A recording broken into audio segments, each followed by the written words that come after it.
Hi folks, if you are using the Deus 2 from XP, it's a great machine. I've been using it for 18 months now and I've had a fantastic time. I ordered the standard 9-inch coil with my machine. It's been a workhorse. But lately I've been wondering, am I missing objects? Could I get more depth? Should I upgrade to a larger coil?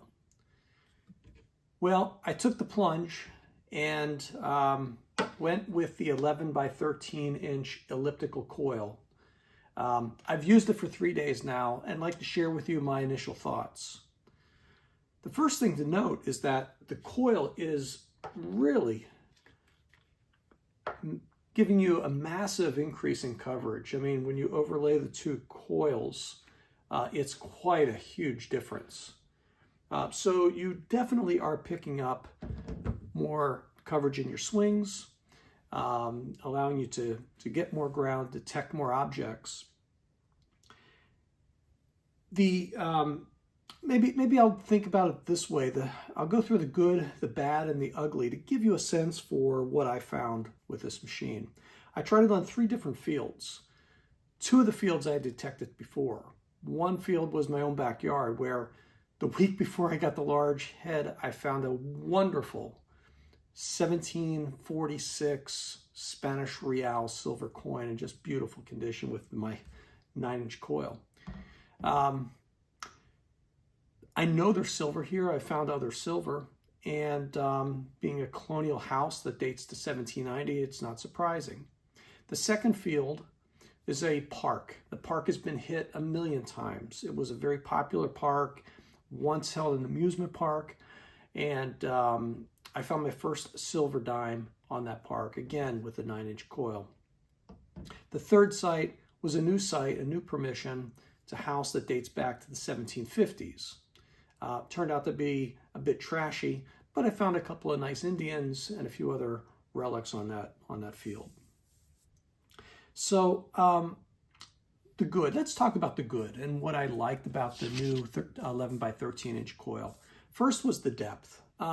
I definitely noticed deeper targets, deeper coverage, and at least 2 to 4 inches for many targets, deeper than I'm used to with the 9-inch coil. Several things I dug in compacted soil down 6 or 7 inches. One object on our field here was a copper communion token that was down at least 10 inches. It was an amazing signal. I kept digging and digging, and it was laying flat.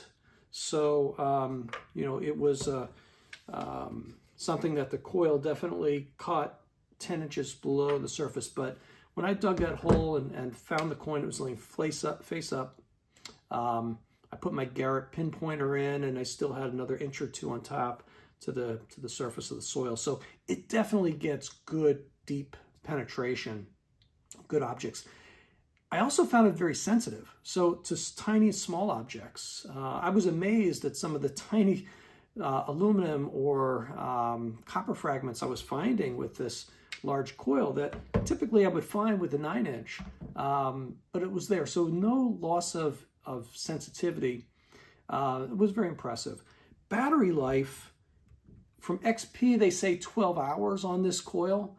I wasn't sure. I hooked it up. It was fully charged. Went out, spent a good 8 hours each day for 3 days, and no issues with battery life or the machine wearing down. Now, I did charge it each night, but for the large coil and for the extra detecting power, I expected it to consume more power, and that wasn't the case. The next couple things, I guess, are either good or bad. They can go in either category. One is the weight. It was something I was concerned about because there is a weight difference between these two coils. And according to XP, it's about 225 grams heavier than the 9-inch coil. And to give you an idea of what that feels like, if you were to take a roll of US quarters, that's about the equivalent difference in weight between these two coils. And for the longest time, I just could not get comfortable with the idea of using this coil, the 9-inch coil, for a long period of time with an extra, roll of quarters on top of it. But I will say that even after 6 or 7 hours, I was not feeling the weight. And perhaps it's because of the way the coil is balanced.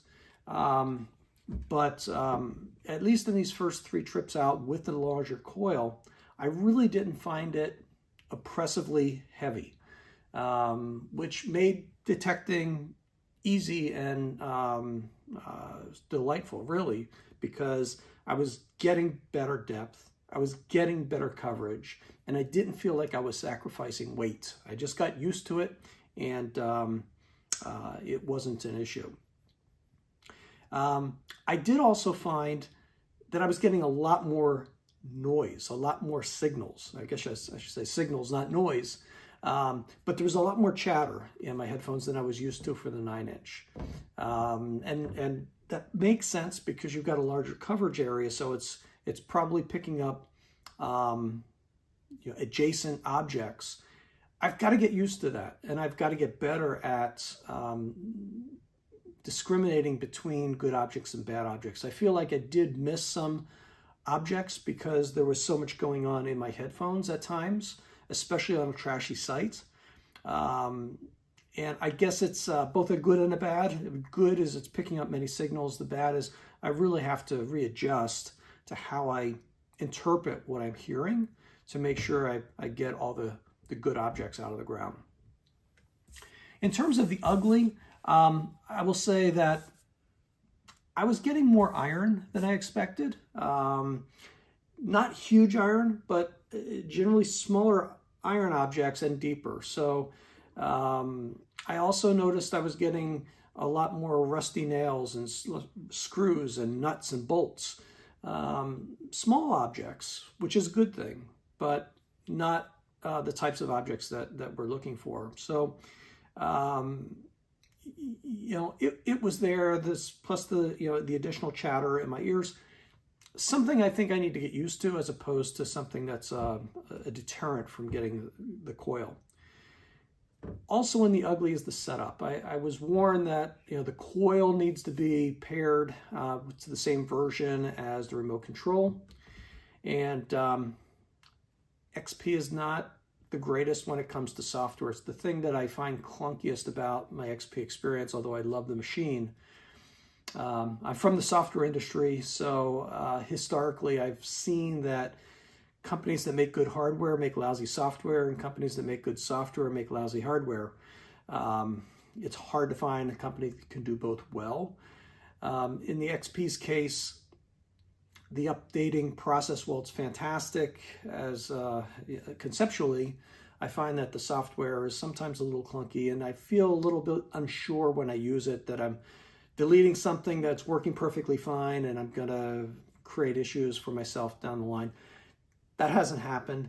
And with the XP coil, I did reset my remote control to 1.1 and made sure the coil was at 1.1. And when I went out, everything was fine. So it worked, which is the right thing. It just was created a little bit of apprehension in making sure that I got everything working together and went out on the field. I guess the last of the ugly is the price tag. I mean, it's not cheap for the 11 by 13 inch coil. It's a $399 upgrade. I have to say, if I knew then what I know now, then being before I bought the coil, would I have done it? And I think the answer is unequivocally yes.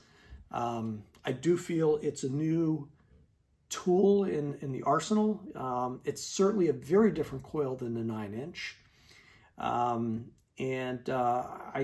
I bought it primarily because at the beach, I feel like I would be more successful in the summertime getting objects at the beach. But frankly, I'm finding it to be a great addition here on grass and pasture land. I'm definitely finding more objects. I got a number of Indians. I got the communion token. I've got my first silver dime with the coil.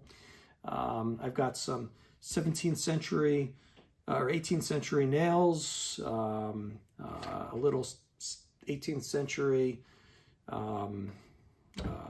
fitting for a watch or a mini portrait. Definitely finding more targets. And if you're detecting and you're trying to optimize your time, you want to find more targets. The weight I felt was not as bad as I expected. Therefore, I'll make that trade-off, and I prefer to use the 11x13 when the ground conditions permit it. So if you're like me and you're debating 9-inch or adding an 11-13 to your arsenal, I would definitely recommend going with the 11x13. I'd probably skip the 11. I think it's a sort of a middling coil. The 9-inch gives you the super lightness. This gives you a little bit heavier coil, but as we saw at the beginning, the difference in coverage is significant, and the sensitivity and the feeling that you're getting, true value out of each swing, out of each detecting trip, is worth the investment. So good luck. I hope you go with the 11-13. If you have one or you're considering one and you get one, leave a comment below and let me know what you're thinking. This is my first video. If you like it, I'll make more. Appreciate the comments. Give me a like, thumbs up.